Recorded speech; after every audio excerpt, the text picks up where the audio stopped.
Добро вечер во Бизнис 365. Колку женскиот пол во Македонија е вклучен во бизнисот и политиката? Зошто се уште има малку жени на раководни позиции? Има ли формула за успех? Ана Јосифовска. Формула за успех не постои. Доколку би постоела, ќе беше лесно да се научи и да може да се применува. Формулата за успешна жена представува долгорочен напор, кој се состои од едукација, откривање на нови вештини, комуникација, соработка и имање визија за иднина. Вели Јитка Пантучкова, успешна жена, која никогаш не се откажала од ништо по цена на успехот. Истовремено игра повеќе општествени улоги и што е најважно ги игра успешно. And not to be concentrated that you are woman, but you must understand your... Исто така, според мене е многу битно да не се биде сконцентриран на фактот дека сте жена, туку дека сте едно човечко битие кое што има подеднакви можности, на кои му се нудат подеднакви можности исто како на мажите. Значи не треба да се обседнувате со фактот дека леле сега сум жена, можеби нешто друго се бара од мене, туку дека постојат подеднакви можности и за жените. Целиот свој живот мора да бидете отворени за нови нешта, за нови знаења, за нови познавања. И јас, според мене, ова е моје лично гледиште, јас не можам да замислам менаџер без разлика дали е маж или жена кој не ги сака луѓето. Најголемо богатство за мене представува знаењето и комуникацијата која што ја имам со моите менаџери соработници. Формулата за успешна жена е иста како и формулата за успешен маж. Основна работа во успешноста е упорноста и страјноста. Професионалноста и љубовта кон тоа што го работите. Ниту без еден од овие компоненти не можете да бидете успешен. Затоа што тоа е основното кое што мора постојано да го имате како карактерна особина или како определба за да може да успеете. Да го исклучи поимот дека е жена, да биде пред се добар работник, трудолюбив, упорен, поштен, морален и етичен во работата и многу издржлив. На Запад е полесно да се почне бизнис. Ова важи и за мажите, но и за жените се разбира. Гзиме Фези својот бизнис го започнала во Италија и вели дека таму е полесно една жена да успее со бизнисот. Но сепак и во Македонија има успешни жени бизнис лидери. Ја мислам дека една жена може да биде начело на една компанија, било мала, било голема. Оти до вчера овој бизнис се третираше или, како да речам, начело на компаниите стално биле мажите.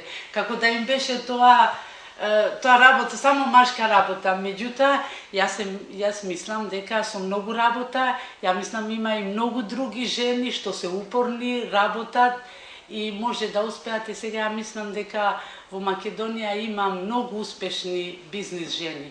Во Македонија мал е бројот на жени предприемачи. Поттикнувањето на женското предприемништво во Македонија е целта на Асоцијацијата на македонските жени предприемачи, жени бизнис лидери, која беше формирана на крајот на минатата година. Ова здружение има за цел да направи добра мрежа меѓу македонските жени бизнис лидери и да се охрабрат жените предприемачи да ги споделат своите искуства во надминувањето на бариерите во општеството.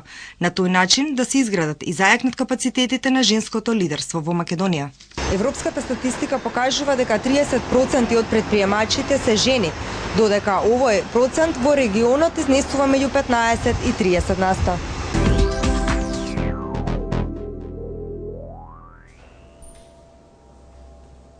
Да, во Македонија има успешни жени предприемачи. На оваа тема разговараме со моите гостинки вечерва. Ирена Чаушевска, генерален менаџер на Сивус едукативен центар, и Марта Наумовска-Грнарова, собственик на Завар. Колку жените кај нас ги има на челните позиции во бизнисот и политиката?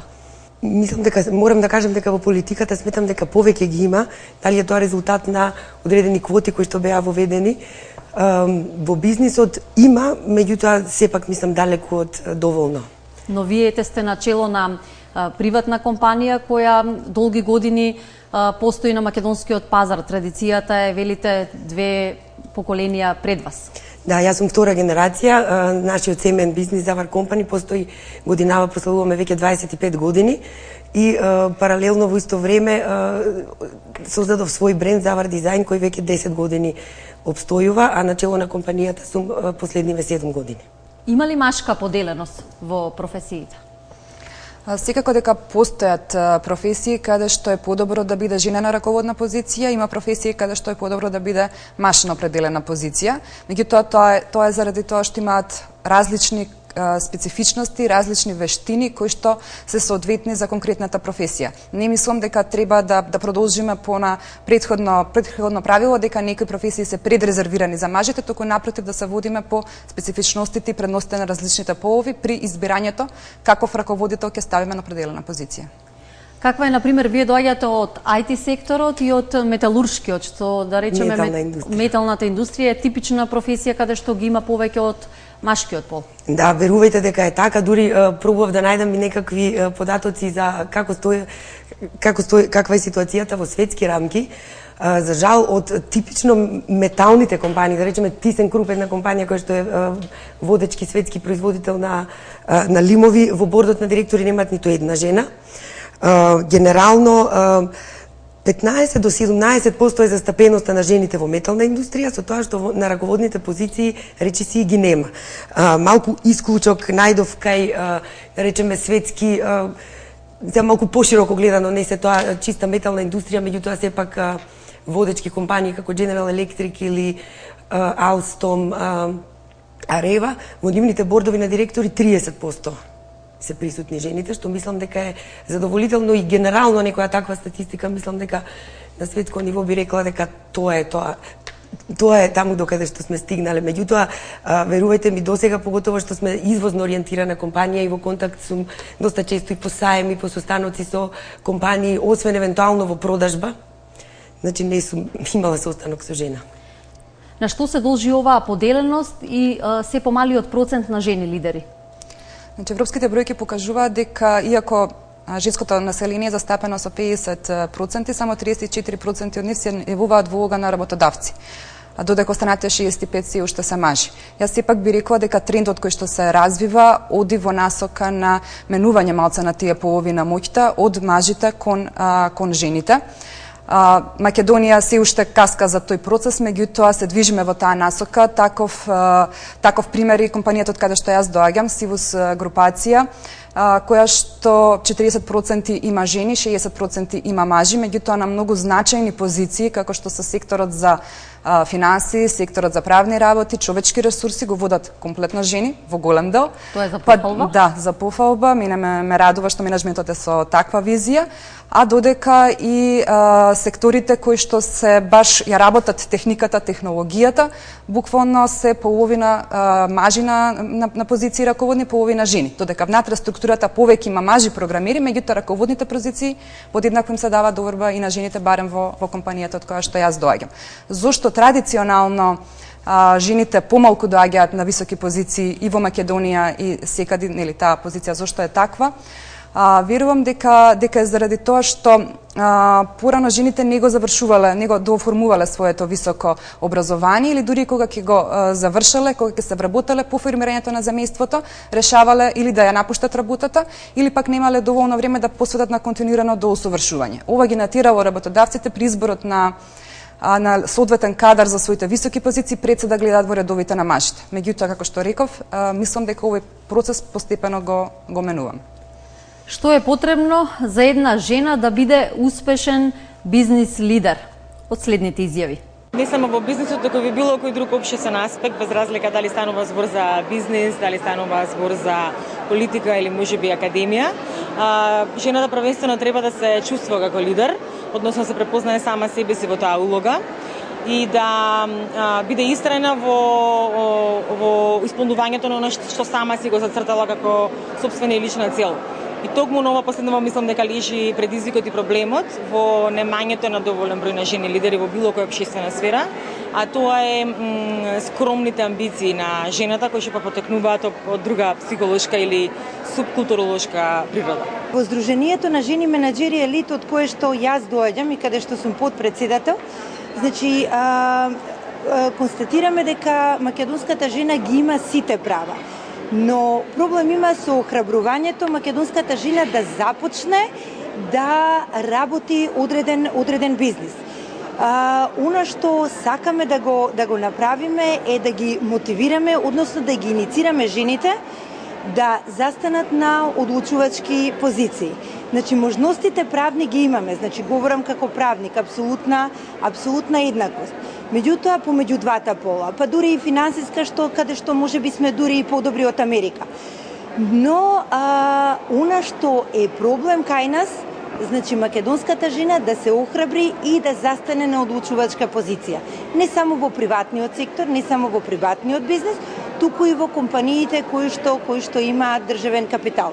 Значи во четвртиот ешелон се појавува првата жена која што носи одлуки и која што по меѓународниве терминологии може да се нарече CEO или некој што е одлучуваш. Значи безмалку жени извршни директори и нема, а тие што се многу често се представници на, односно управуваат за име и за сметка на мажите или на некои други асоциации.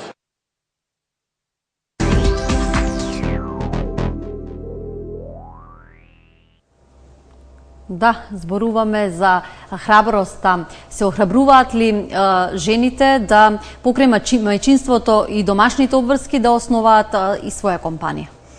Па јас мислам дека сепак морам да констатирам дека да, се повеќе што е за пофалба, тоа е сепак еден процес општествен. Нормално има големи разлики во зависност од средината, меѓутоа со тек на време општеството се менува и тоа многу брзо, така што препреки на вистина мислам дека нема. Секако дека не е едноставно, дека е потешко, меѓутоа има доволно примери во денешно време кај што мислам дека ќе послужат и би ги мотивирале на сите млади да се едноставно да се одважат. Јас мислам сепак дека е тоа склоп на различни и општествени, меѓутоа и лични амбиции. И секој некој кој што е амбициозен како личност, значи пред се не мора да се работи за маж или жена, сметам дека нема да застане или некоја препрека да го обесхрабри да стигне до целта. Се афирмира ли кај нас женското предприемништво и колку субвенциите се мотив за напредок? Промената на светската економија која што се придвижува од производствени повеќе индустрии кон овие технолошки, иновацијски, креативни, нови дејности одат во прилог на женското предприемништво во целина, каде што не се бара само на основна машка сила, меѓутоа карактеристики кои што и жената природно ги поседува, како што се креативноста, како што се способност отворено да се слуша, да се земат во предвид различните мислења на корисниците, да се мотивира, да се стимулира еден квалитетен тим, одат во прилог на жената, чии што вредности се повеќе се препознаваат од страна на работодавците и од страна на инвеститорите и се повеќе се мотивира женското предприемништво. Конкретно во случајот со Македонија имавме иницијатива од минатата година, ми се чини дека на Министерството за економија за поддршка на жените предприемачи, каде што изминатата година беа одвоени 25.000 евра за оваа цел. За жал, оваа година се само 10.000. Сумата е намалена. Да, сумата е намалена. Сметам дека не е доволна и доколку нема можност во рамките на буџетот да се одвои поголема сума, она што може и што мислам дека треба да се направи и да се помогне или преку владени инструменти или преку вакви некои комори или здруженија, да се помогне на друг начин. Не се само парите најнеопходните, она што е уште понеопходно е мрежа на поддршка, на нетворкинг, на пристап до поголеми фондови, на фондови меѓународни, каде што македонските жени предприемачи ќе можат да конкурираат. Значи не е само поддршка во опрема, поддршка во капитал, меѓутоа и менторство, и бизнес до едукација на жените предприемачи и контакт со странски пазари, со странски инвеститори, за да можат со оние мали ресурси евентуално што може ги даде нашава држава да направат многу повеќе. Каква е компарацијата Македонија и светот во глобални рамки? Па, за Македонија, за жал, не успеав да најдам некој конкретен податок колку проценти, меѓутоа мислам дека Ирина спомна 30% од бизнисите се во собственост на жени. Да. Ми се чини дека тука некако се вртат бројките. Со тоа што да речеме еден интересен податок за Америка, соодносот е тој, меѓутоа некое рангирање на успешни компании, кај што обртот е поголем од 1 милион, веќе пола собственоста помеѓу мажи и жени. Така да тоа е интересен податок кој што кажува дека може би не се многу, него се поуспешни во однос на мажите. Ја анализирав исто така листата на Forbes 100 успешни жени, ме интересираше да речеме каков е некој сооднос. Исто 30% од оваа листа се отпаѓаат на CEO-а на големи компании и тука можем да кажем дека предничат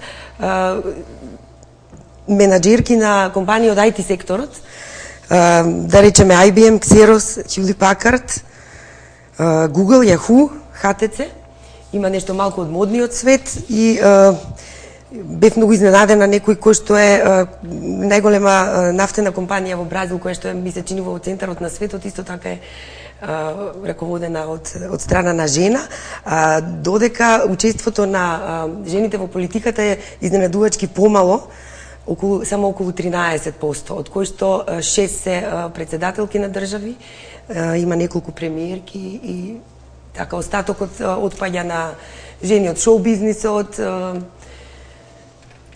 и од другите хуманитарни, исто така председателката на Меѓународен монетарен фонд и на Светска банка се жени во моментов, така да мислам дека не сме така лоши. Така. Во какви бизниси се наоѓаат претежно жените и како се снаоѓаат во машките професии? Сепак имаме карактерни особини кои што се повеќе поврзани со течната мисла, ние сме повешти комуниколози од машкиот род и тоа е нешто што е природно и веројатно треба да се сменат генерации генетски кодови за тоа да се избегне. Имајќи ги на ум овие наши предности, ние сме повеќе застапени во академијата, во медиумите, секаде каде што е подобра, каде што се цени вештината на комуникацијата, а пак мажите се од нас подобри планери и стратези, па затоа се повеќе на челни финансови позиции, можеби во градежништвото и оние посилни функции каде што ние не се наоѓаме. Новите современи токови ја прават навистина жената динамична и динамична личност која што го зима животот во своји раце, вози и управува со процесите. Значи, таа е мајка, лидер, менаџер, моден креатор, адвокат, пилот. Значи, се повеќе и повеќе има пенетрација на понижниот пол, односно на жените во професиите што до вчера беа машки.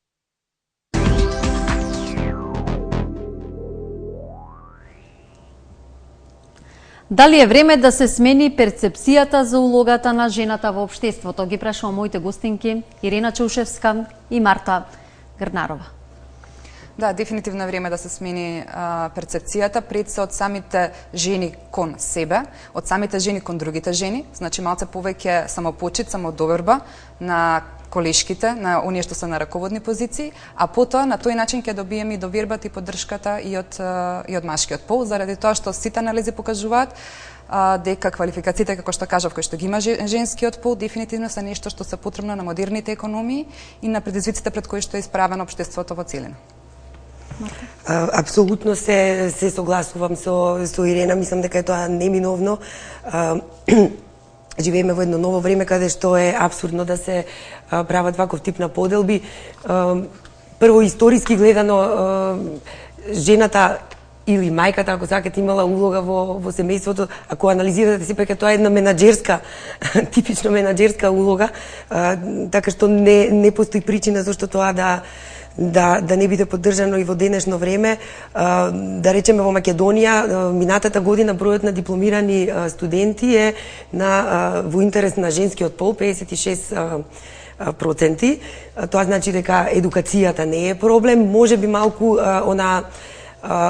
едукација во смисла на градење на лидерски дух уште во системот на едукација недостасува, па дури и може би во домот и семејството, меѓутоа нашата организација на општеството е многу поволна за водење на бизнис. Да речеме, ако сте во Германија или во Холандија, жените се прилично ограничени и несрекни во моментот кога ќе треба да основаат семејство, бидејќи нема доволно места во градинките, скапо е, така да на некој начин се дури принудени да направат пауза во својата кариера. Во Македонија, за разлика од таму, е прилично едноставно да се најде и дадилка и да се организира времето, така да баш сметам дека е тоа една добра предност од тој аспект и дека треба да искористиме. Ирена, предност ли беше кај вас да се справите со новиот предизвик и покрај мајчинството? Беше навистина голем предизвик, меѓутоа мајчинството само дава дополнителна енергија, дополнителна упорност, дополнителна посветеност на работата. Не мислам дека е пречка за да може да се постигнат значени резултати во кариерата.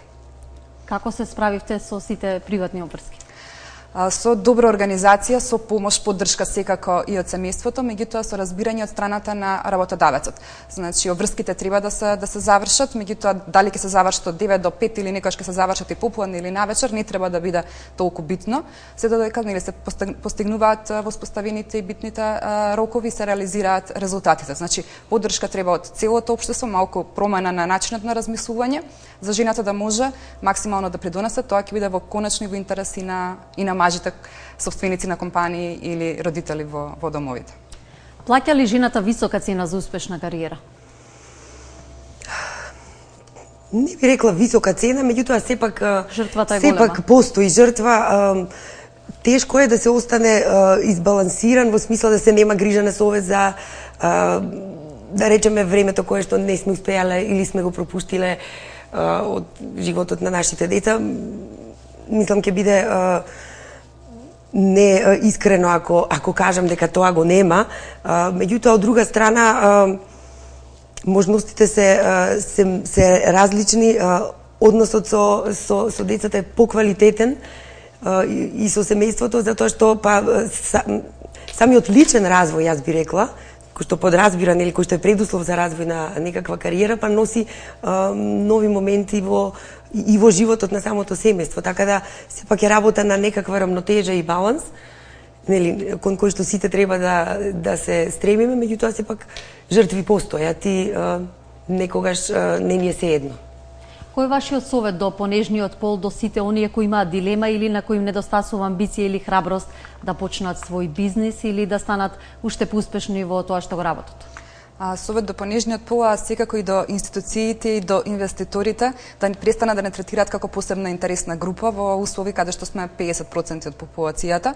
Значи, различите можности на кредитирање, на финансирање, на поддршка треба да се отворени за сите рамноправно, значи мажите и жените да можат соодветно и рамноправно да конкурираат, а за припадничките на понежниот пол дефинитивно да не се плашат, да имаат малку повеќе самодоверба во себе и да се обидат, ќе бидат самите изненадени од тоа што го можат и како и останатите ќе ги поддржат во нивната намера доколку видат дека тие се навистина искрени, навистина посветени во тоа што го прават. Марта, има ли рецепт за успех? Рецепт за успех. Јас сметам дека единствен рецепт за успех е прво љубов огромна кон тоа што се работи.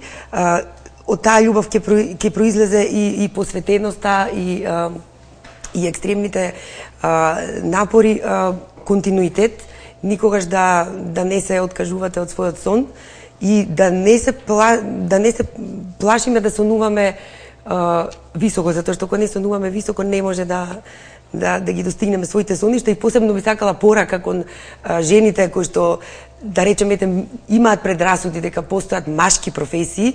Ете, би сакала со својот пример да ги охрабрам дека навистина не постојат пречки и не постојат машки професии или сфера каде што не би можеле да се пробаат и да успеат.